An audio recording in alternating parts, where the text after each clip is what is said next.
अब आगे सुखदेव जी कहते हैं प्रत्येक रानियों से 10-10 संतान हुए। इस प्रकार से विशाल बृहद यदुवंश का चर्चा सुखदेव जी महाराज ने राजा परीक्षित जी को श्रवण पान कराया। बोलिए द्वारिकाधीश की जय हो। अब भगवान कृष्ण कन्हैया द्वारिका में बड़े प्रेम के साथ में निवास कर रहे हैं। एक बार प्रभु ने विचार किया, ये रानियां कभी कभी नाराज हो जाती, कभी रूठती है, कभी एक रूठती है, कभी दूसरी रूठती है, और भगवान बारी बारी से सबको मनाते हैं। लेकिन भगवान विचार करते, जब से रुक्मिणी जी आई हैं, सबसे पहले इनके साथ में विवाह हुआ और आज तक ये नाराज नहीं हुई। तो प्रभु ने विचार किया और माता रुक्मिणी जी के कक्ष में भगवान प्रवेश करते हैं। सुखदेव जी बोले, राजन कर हिजित सुखमासीनम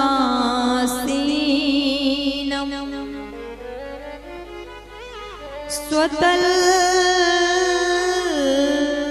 पस्थम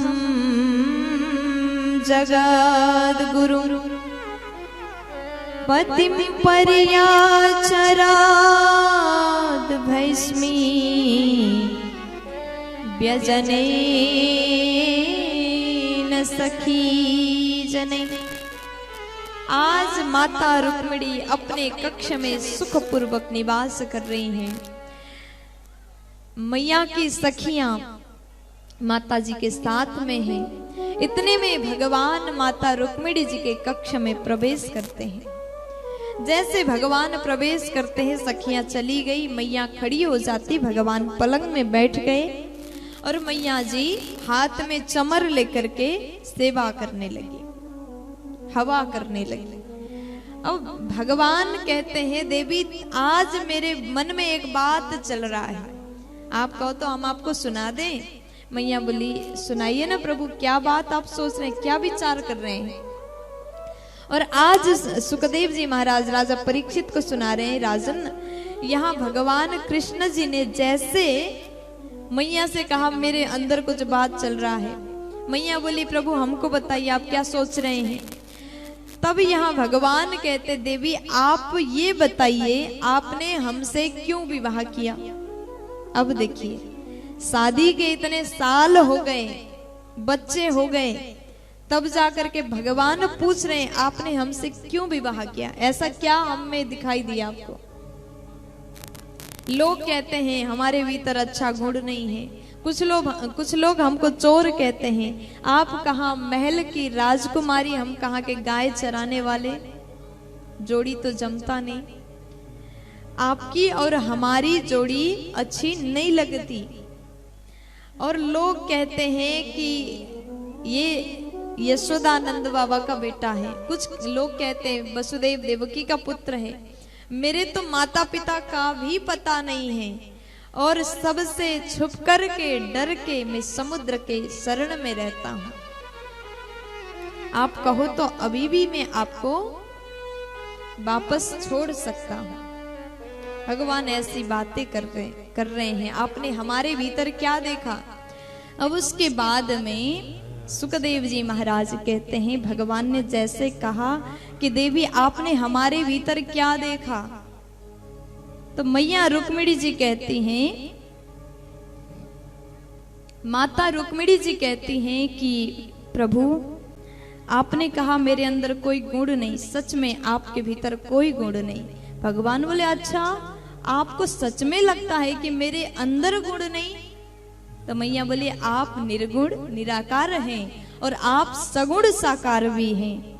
कुछ भक्त आपको निराकार के रूप में पूजते हैं, कुछ भक्त आपको साकार के रूप में पूजते हैं।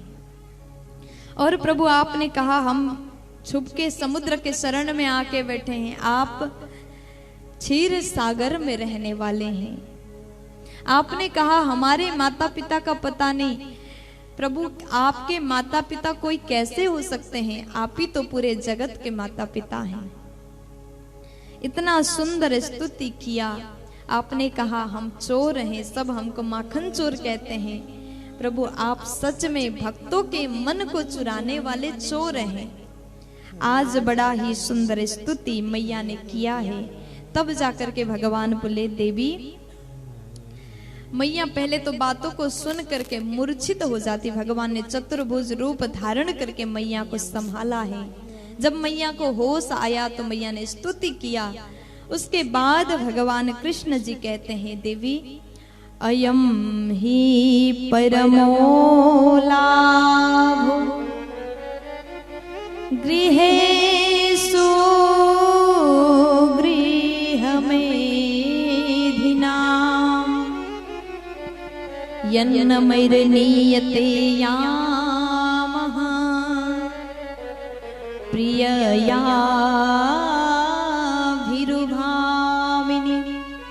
अयम ही परमो लाभो, यही गृहस्थ आश्रम का परम लाभ है। गृहस्थ आश्रम में अगर आप रहते हैं तो गृहस्थ आश्रम में रहने के बाद सबसे हंस के बात करिए। कभी कभी हंसी मजाक विनोद भी होना चाहिए। जब आप काम करके थके हारे घर आए तब आपका बेटा आपके गोद में बैठा है, हंस रहा है, खेल रहा है, आप परिवार में बैठ करके हंसी मजाक करो, साथ में भजन करो, यही गृहस्थियों के लिए परम लाभ है। इस प्रकार श्री सुखदेव जी महाराज ने राजा परीक्षित को सुनाया।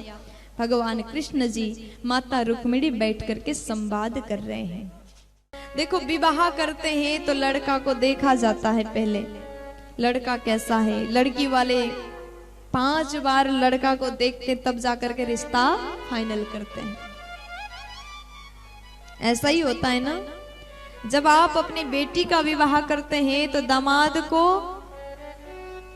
जब ढूंढते हैं तो 5 बार देखते हैं। कुछ लोग तो बार बार दूसरों को लगा करके भी समझने के लिए भेजते हैं कि जाकर के थोड़ा पता करके आओ परिवार कैसा है। कई लड़का गलत काम तो नहीं करता, मदिरा तो पान नहीं करता, चेक करते बहुत बार। लेकिन इन सब बात में सबसे ज्यादा देखा जाता है कि लड़का कितना कमाता है, नौकरी क्या करता है, सरकारी जॉब है कि नहीं। अगर लड़का के पास में सरकारी जॉब है तो रिश्ता फाइनल हो जाता है, फिर सोचते नहीं, कुछ नहीं देखते। और आजकल जो सास बहू को देखती है तो पहले सुंदर भी होना चाहिए, कमाती भी हो, हमारा इज्जत करे, सम्मान करे, घर के पूरे काम करे। कुछ सासें तो जब बहू ढूंढने के लिए जाती है ना तो अकेले में बात करने की कोशिश करती। अकेले में मिल जाए तो ये जरूर पूछेंगे, बेटा रोटी बनाना आता है?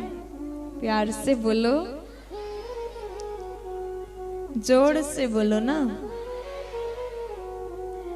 हर सास चाहती है कि बहू ऐसी मिले, रोटी भी बनाए, झाड़ू भी लगाए, पोछा भी लगाए, बर्तन भी धो ले, साथ में हमारा सम्मान भी करे और रात में जब सोने जाए तो थोड़ा सा तेल मालिश भी कर दे। और इतना ही नहीं, पैसा भी कमाए, सर्वगुण संपन्न बहू चाहिए। और दामाद भी ऐसा हो कि हर तरीके से अच्छा हो, पैसा कमाए, हमारी बेटी जो बोले वो तुरंत ला करके रख दे, खूब खर्चा करे, ऐसा दामाद ढूंढते हैं। ये सब अच्छी बात है। आप अपने बेटा की चिंता कर रहे हैं, आप अपनी बेटी की चिंता कर रहे हैं, अच्छी बात है। लेकिन सबसे ज्यादा आप सुंदरता, धन, पद, इन सबसे ज्यादा देखना क्या चाहिए? बताइए, क्या देखना चाहिए? आप लोग तो जानते होंगे, अगर बेटी के लिए दामाद ढूंढ रहे हो तो दामाद ऐसा ढूंढो जो सदैव आपकी बेटी का सम्मान करे। पैसा भले ही कम हो, देखो लड़का बहुत ज्यादा नहीं कमाता, बहुत ज्यादा प्रॉपर्टी नहीं है उसके पास में, संपत्ति ज्यादा नहीं है, जमीन नहीं है तो चलेगा, लेकिन वो स्वभाव में बेकार है, उसके भीतर अच्छे गुण नहीं है, आपकी बेटी का सम्मान करना नहीं जानता, तो ऐसा दामाद किसी काम का नहीं। भले लाखों महीनों में कमाता हो और बाहर से मदिरा पान करके घर में आकर के बेटी को मारता हो तो आपकी बेटी जीवन भर रोती रहेगी। ससुराल में कभी सुख के साथ में रह नहीं पाएगी। अगर आपकी बेटी वहां रोती है तो इधर माता पिता को वो आंसू लगता है। जिसकी बच्ची, जिसकी बेटी ससुराल में रोए, उसके माता पिता कभी भी खुश नहीं रह सकते।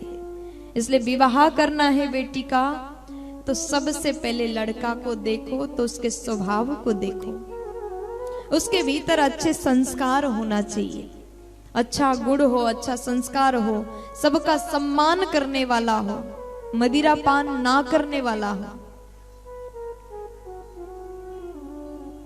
अगर ऐसा दामाद चाहिए तो हर माताओं को, हर माता पिता को अपने बेटा को भी अच्छा संस्कार देना चाहिए। संस्कारी बहू चाहिए तो हर माता पिता को अपनी बेटी को भी अच्छा संस्कार देना चाहिए। आप अपने बच्चों को सिखाइए, मदिरा पान करना गलत, जो व्यसन करना वो बिल्कुल गलत, बचपन से ही सुधार लो, सिखा दो। लेकिन क्या होता है, भारत में तो अधिकांश देखा जाता है हर युवा के मुंह में वो गुटखा भरा ही रहता है, भारत में सबसे ज्यादा। आप लोग बुरा मत मानिएगा, हमारे यहाँ नेपाल में इतना गुटखा हमने पहले देखा ही नहीं था। प्यार से बोलो। सबके दांत साफ होते हैं, सफेद, लेकिन यहाँ के लोग, जितने युवा लोग हैं, मुंह में 24 घंटा रहता है और बात भी करते हैं तो वो बहुत जल्दी नहीं बोलते। सामने वाले बैठा है, बात हो रहा है, बात चल रही है, 10 मिनट से वो बोल रहा है, बहुत जरूरी बात हो, वो काम चलाता ऐसे बात करता है, तो बहुत जरूरी हो तब जाकर के थूक के आता है, कुल्ला करके आता, तब जाकर हाँ भैया ऐसा होना चाहिए। प्यार से बोलो, जोर से बोलो ना। ये गुटखा, बीड़ी और क्या क्या होते हैं, हाँ, तंबाकू, और इतना ही है ना। मुझे तो पता नहीं, बहुत ज्यादा मैंने नहीं देखा, क्योंकि हमारे पापा जी के पास में सब कभी नहीं हुआ, कभी देखा ही नहीं। प्यार से बोलो राधे राधे। इसलिए अपने बच्चों को बचपन से ही बताइए कि ये सब चीज गलत है, ऐसे चीजों का संग नहीं करना। वो कब संभव होगा, जब आप स्वयं इन सब चीजों से दूर रहोगे। और साथ में अच्छा संस्कार दीजिए। नारी का सम्मान कैसे करना चाहिए, परिवार में कैसे रहना चाहिए। अगर संस्कार आपने दिया तो पैसा तो जीवन में अगर आपने पढ़ा करके सक्षम कर दिया तो बहू बेटा मिल करके कमा लेंगे, अपने जीवन को चला सकते हैं। लेकिन आप सामर्थ्यवान बनाइए। प्यार से बोलो